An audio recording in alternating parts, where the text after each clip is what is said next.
નમસ્કાર, સંવિધાન કેરિયર એકેડમીમાં આપનું સ્વાગત છે. હું છું ભાર્ગવ. આજે જોઈશું આપણે આજના અગત્યના કરંટ અફેર્સ. તો ચાલો શરૂઆત કરીએ.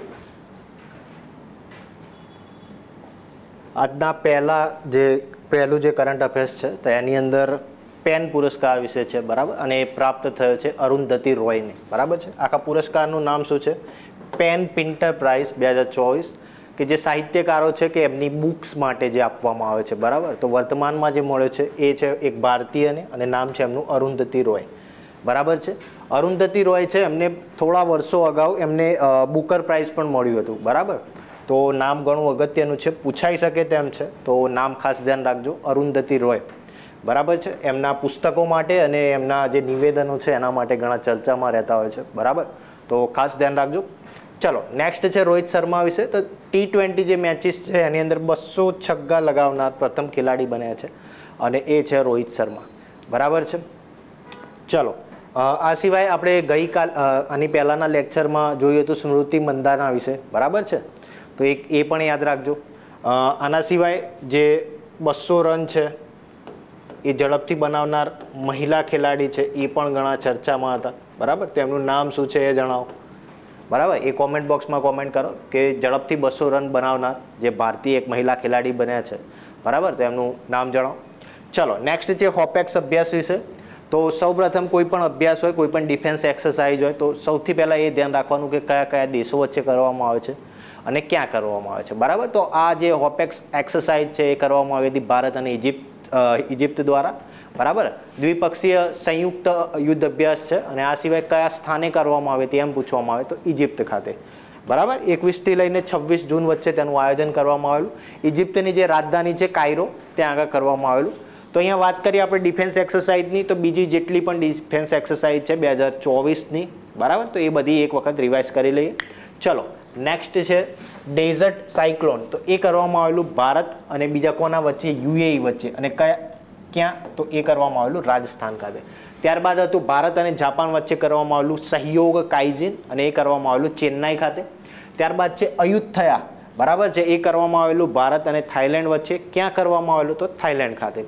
ત્યારબાદ આપણે જોયું હતું સાયક્લોન, ભારત અને ઇજિપ્ત વચ્ચે, અને ઇજિપ્ત ખાતે, બરાબર. આ સાયક્લોન 2 હતું, મતલબ કે એનું બીજું સંસ્કરણ હતું, બરાબર છે. આનું પહેલું સંસ્કરણ પણ કરવામાં આવેલું 2023માં, ગઈ સાલે.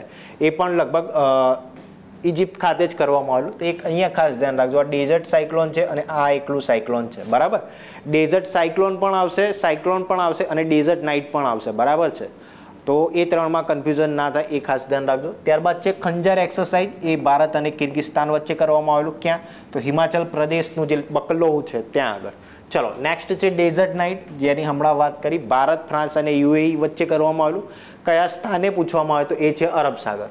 ત્યારબાદ ભારત અને સાઉદી અરેબિયા વચ્ચે કરવામાં આવેલું સદા તનસીક. કયા સ્થાને કરવામાં આવેલું? તો રાજસ્થાનમાં. ત્યારબાદ જોયું હતું આપણે મિલન એક્સરસાઇઝ, એ કરવામાં આવ્યું હતું ઇન્ડિયન નેવલ ફોર્સ દ્વારા, બરાબર. જે નેવીની જેટલી પણ ફોર્સ છે તો એમને એક સંયુક્ત રીતે કર્યું હતું વિશાખાપટ્ટનમ ખાતે, બરાબર. ચલો, નેક્સ્ટ છે ટાઈગર ટ્રમ્પ. એ કરવામાં આવે છે USA અને ભારત વચ્ચે, અને એમાં ભારતનો જે પૂર્વી સમુદ્રી તટ છે, બરાબર, જે બંગાળની ખાડી છે, તો ત્યાં આગળ એનું આયોજન કરવામાં આવેલું. ચલો, નેક્સ્ટ છે પૂર્વી લહર અભ્યાસ. એ કરવામાં આવેલું ભારતીય નૌસેના દ્વારા. ક્યાં આગળ? તો પૂર્વ તટ ખાતે, મતલબ કે એ જ બંગાળની ખાડી છે, જે કોરોમંડલનો પ્રદેશ છે, ત્યાં આગળ. ચલો, નેક્સ્ટ છે ગગન સ્ટ્રાઇક 2.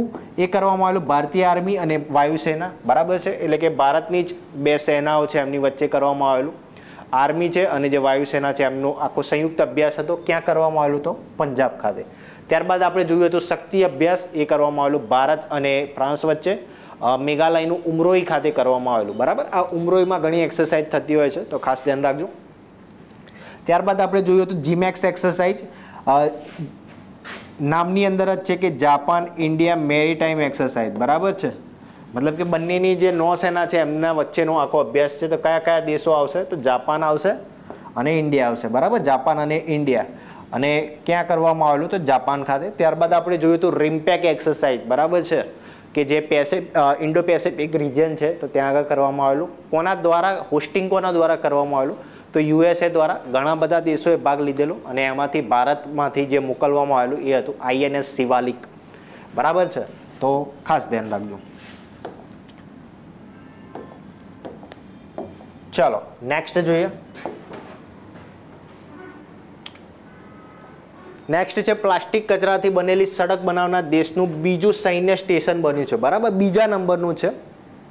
ચલો, નામ છે એનું જયપુર સૈન્ય સ્ટેશન. બરાબર, તો ત્યાં આગળ આ મુજબ જે પ્લાસ્ટિકનો કચરો છે, બરાબર, તો તેમાંથી આખી એક સડક, એક રોડ બનાવવામાં આવ્યો છે. બરાબર, તો હવે સવાલ થાય કે આ બીજા નંબરનું છે, તો પહેલા નંબરનું કયું છે? તો નારંગી જે સ્ટેશન છે ત્યાં આગળ. બરાબર, નારંગી સૈન્ય સ્ટેશન છે તે આવેલું છે આસામના ગુવાહાટી ખાતે. બરાબર, તો અહીંયા આપણે યાદ રાખીશું એક તો જયપુર, બરાબર છે, અને બીજું યાદ રાખીશું નારંગી. નારંગી બને ત્યાં સુધી નહીં પૂછાય, પરંતુ જયપુર યાદ રાખજો, રાજસ્થાન ખાતે.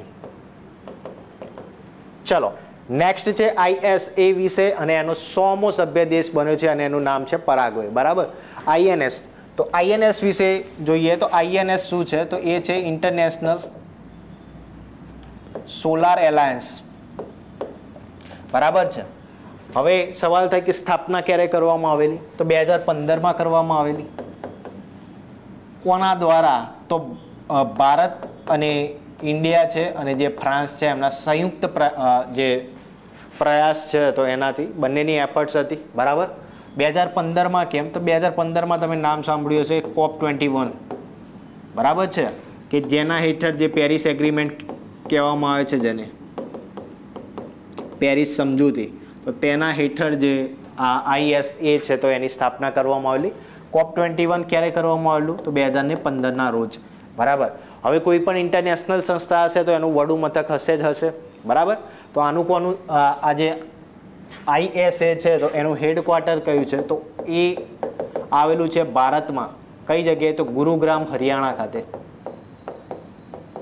ગુડગાંવ નામ સાંભળ્યું હશે, તો ગુરુગ્રામ, હરિયાણા ખાતે. બરાબર છે, તો એક આ પણ ખાસ ધ્યાન રાખજો. ચલો નેક્સ્ટ. ISAમાં બીજા પણ કરંટ અફેર્સમાં આવતું હશે કે 124મો દેશ બન્યો, 125મો દેશ બન્યો. તો સર અહીંયા કેમ 100મો સભ્ય દેશ કહે છે? એ જે છે એ લોકો ટ્રાય કરી રહ્યા છે, પોતાની જે સંમતિ આપી રહ્યા છે કે અમે દેશમાં જોડાવા માંગીએ છીએ. એ ક્રમ અલગ છે. બરાબર, એ નહીં પૂછાય, આ પૂછાશે, કારણ કે આ ઓફિશિયલી આ દેશ બન્યા છે. બરાબર, આ 100મો દેશ છે એ ઓફિશિયલી બન્યો છે. આની પહેલાં આઈ થિંક ગયા મહિને જ મેં ભણાવ્યું હતું કે 99મો દેશ બન્યો હતો સ્પેન. બરાબર, તો આ બન્યા છે બધા કાયમી સભ્ય. બરાબર, ઓફિશિયલી રીતે. અને પેલું છે કે પોતે ઈચ્છા દર્શાવે છે કે અમે અંદર શું કહેવાય, રહેવા માંગીએ છીએ. બરાબર, મતલબ કે જોડાવા માંગીએ છીએ. બરાબર, તો એમાં ખાસ ધ્યાન રાખજો, પરાગ્વે છે અને 99મો હતો સ્પેન. ચલો નેક્સ્ટ છે પ્રથમ આંતરરાષ્ટ્રીય ડેરી ફેડરેશન એશિયા પેસિફિક શિખર સંમેલન.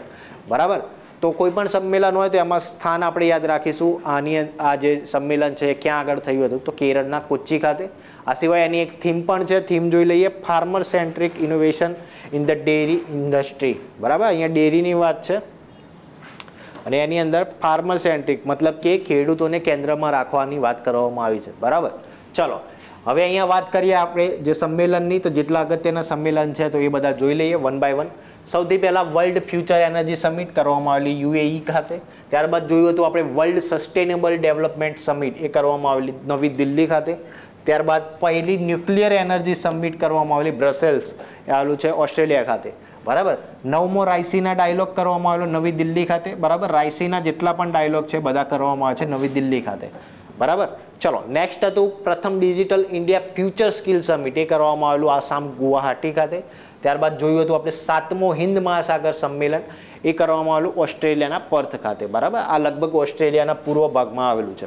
ચલો નેક્સ્ટ જોયું હતું આપણે વિશ્વ સરકાર સંમેલન 2024. બરાબર, એ કરવામાં આવેલું UAE ખાતે, UAEનું જે દુબઈ છે ત્યાં આગળ. ત્યારબાદ જે છે એ છે યુનેસ્કો વર્લ્ડ હેરિટેજ સમિટ. બરાબર, તો 2024માં અધ્યક્ષતા કોણ કરશે? તો એ કરશે ભારત. બરાબર, તો એક આ ખાસ ધ્યાન રાખજો, ઇમ્પોર્ટન્ટ છે કે યુનેસ્કોની વર્લ્ડ હેરિટેજ સમિટ છે તો એમાં અધ્યક્ષતા કોણ કરશે? તો ભારત કરશે. બરાબર, ચલો નેક્સ્ટ. આ સિવાય યુનેસ્કો પરથી એક યાદ આવે, હમણાં થોડા દિવસ પહેલાં જ હતું કે સિટી ઓફ લિટરેચર.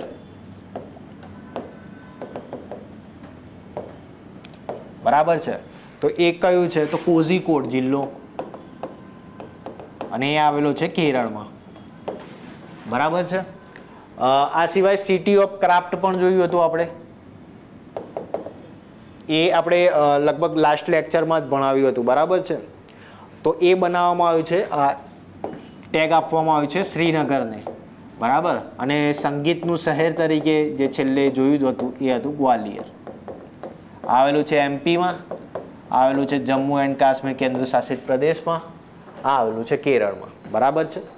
આ યુનેસ્કો દ્વારા ઘોષણા કરવામાં આવી છે અને આની ક્રાફ્ટ તરીકે બીજી એક સંસ્થા દ્વારા પણ ઘોષણા કરવામાં આવી છે, પરંતુ 2021માં સિટી ઓફ ક્રાફ્ટ તરીકે ઓલરેડી યુનેસ્કોએ ઘોષણા કરેલી છે, બરાબર. તો ત્રણેય યાદ રાખજો.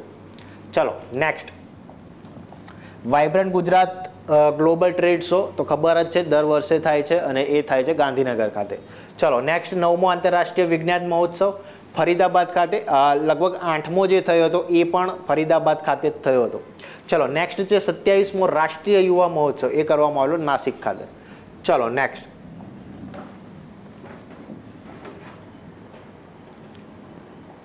ચલો નેક્સ્ટ છે $100 બિલિયન માર્કેટ કેપ પાર કરનાર ભારતની છઠ્ઠી કંપની બની છે ICICI બેંક, બરાબર છે. તો મતલબ કે એનું જે ટર્ન ઓવર છે એ છે $100 બિલિયન પાર કરી ચૂક્યું છે, બરાબર. હવે અહીંયા છઠ્ઠી કંપની છે તો ઉપર બીજી 5 પણ હશે, બરાબર. એની અંદર રિલાયન્સ છે, એ બધી કંપનીઓનો સમાવેશ થાય છે, બરાબર. લગભગ HDFC બેંકનો પણ એની અંદર સમાવેશ થાય છે. હવે સવાલ થાય કે શું SBI નથી આની અંદર? SBI નથી અત્યારે, પરંતુ જલ્દી જ $100 બિલિયન છે એને પાર કરી દેશે, કારણ કે અત્યારે કંઈક $90 બિલિયન પ્લસ જે છે તો એટલી એની માર્કેટ કેપ છે, બરાબર. તો થોડાક 1-2 વર્ષની અંદર આ પણ આવી શકે, બરાબર, લિસ્ટમાં SBI છે એ.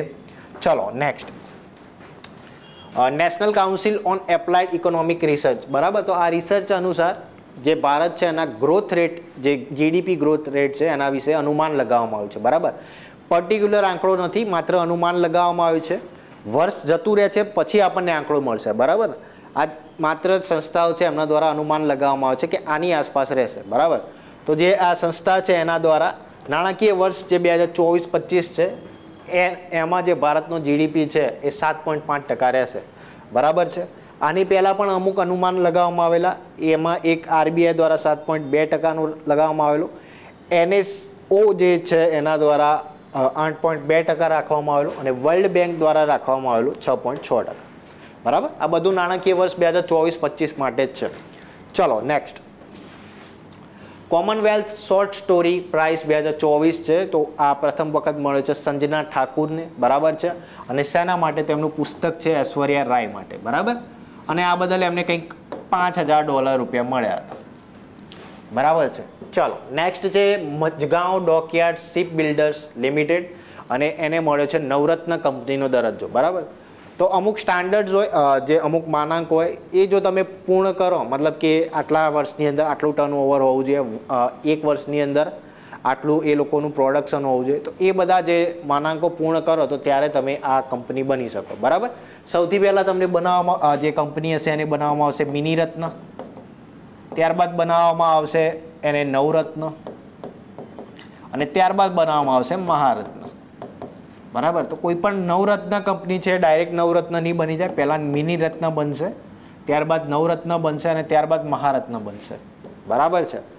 કેટલી કંપનીઓ નવરત્ન છે, મહારત્ન છે એ યાદ રાખવાની જરૂર નથી, એની સંખ્યા યાદ રાખવાની જરૂર નથી, પૂછાતું નથી અને પૂછાશે પણ નહીં, કારણ કે આ આંકડા બદલાતા રહેશે, બરાબર.